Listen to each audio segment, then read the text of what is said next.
Hello my dear students of class 9th. Today in this video we will continue to learn the chapter Why Do We Fall Ill? As in the previous video we have completed up to the difference between healthy and a disease-free person. So today we will start from disease and its causes.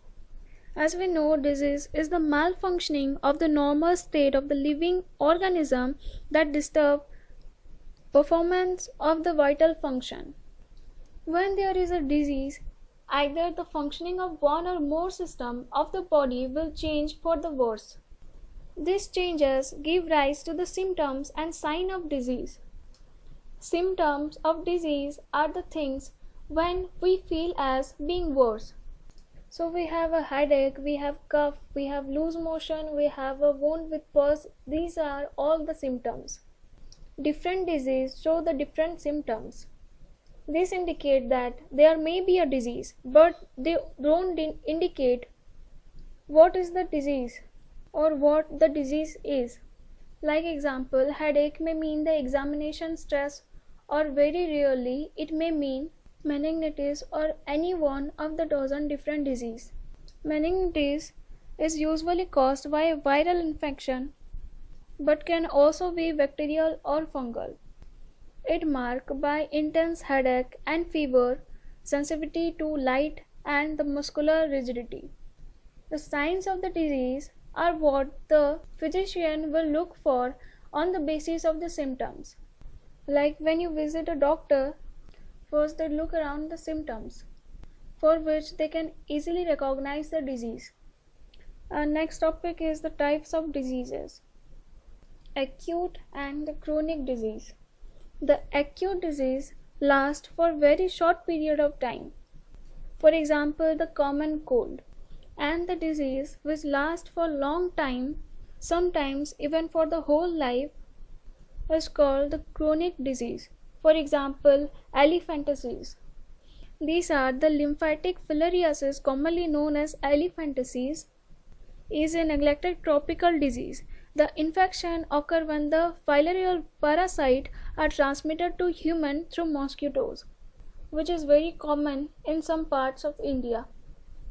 The next topic is chronic disease and poor health. Acute and chronic disease have different effects on our health. Acute disease lasts only for a short period of time, which is over very soon, which will not have the time to cause major effect on the general health, while a chronic disease will do so. The chronic disease is the disease that occurs gradually and lasts for years, maybe an entire lifetime. Like example, tuberculosis of lungs. It causes severe damage to the organ and the organ system, affecting the quality of life. We may not go to school for a few days if we have an acute disease, but a chronic disease will make it difficult for us to follow what is being taught in the school and reduce our ability to learn. In other words, we are likely to have prolonged general poor health if we have a chronic disease. Chronic disease therefore have very drastic long-term effect on people's health as compared to the acute disease.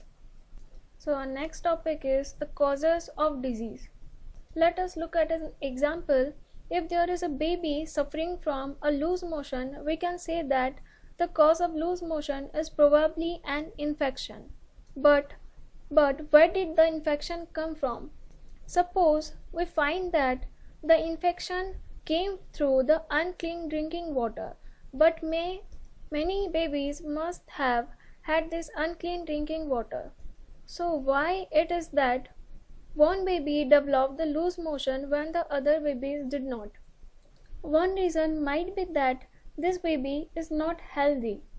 The second cause may be the lack of good nourishment or nutrition. Or the third one, that the baby has some genetic difference that make it more likely to suffer from loose motion when exposed to a pathogen. Thus there are so many ways through which the health of an individual can be affected. Now we will discuss about the infectious and non-infectious causes. So what is the infectious disease? The disease which can spread from one person to another is known as the infectious disease. These are also known as the communicable diseases. Microbes are the immediate cause of the infectious disease. They can spread from one person to another very easily. The disease caused by them are called the pathogenic disease, as this microbe entered the body to cause the harmful disease, like example chickenpox and polio. On the other hand, there are also diseases that are not caused by the infectious agent. Their cause vary, but they are not external cause like microbe that can spread in the community. These are mostly internal and are known as non-infectious causes. So the disease which do not spread from one person to another is known as non-infectious disease. For example, cancer. Cancer are caused by genetic abnormalities. High BP or high blood pressure can be caused by excessive weight and lack of exercise. Now we will discuss about the infectious agent. We have seen that the entire diversity seen in the living world can be classified into a few groups. Some of them are viruses, some of them are bacteria, some are fungi, some are single-cell animals or protozoans. Some diseases are also caused by multicellular organisms such as worms of different kinds. So first we will discuss about the virus. Virus utilize the metabolic system of the host cell and multiply rapidly.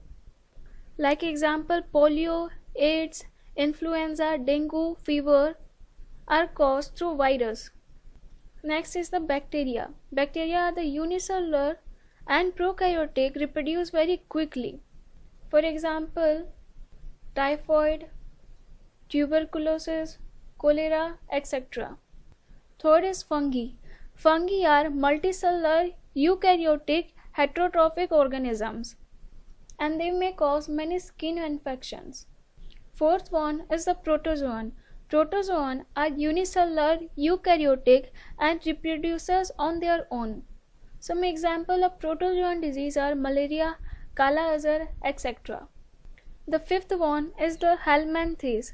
These are multicellular worms mostly present in the intestine and they cause elephantiasis and ascariasis. All viruses, for example, live inside the host cell whereas bacteria very rarely do. Viruses, bacteria and fungi multiply very quickly while worms multiply very slow in comparison. Taxonomically, all the bacteria are closer related to each other than to the virus and vice versa.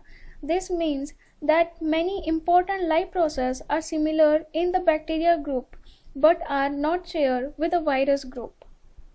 As a result, the drug that block one of these life processes in one member of the group is likely to be effective against many other members of the group. Let's take an example of the antibiotics. They commonly block the biochemical pathway important for bacteria. Many bacteria make a cell wall to protect themselves. The antibiotic penicillin blocked the bacterial process that built the cell wall. As a result, the growing bacteria became unable to make cell wall and die easily. But the viruses do not use this pathway at all, and that is the reason why antibiotics do not work against the viral infection. That's all for today's video. Thank you.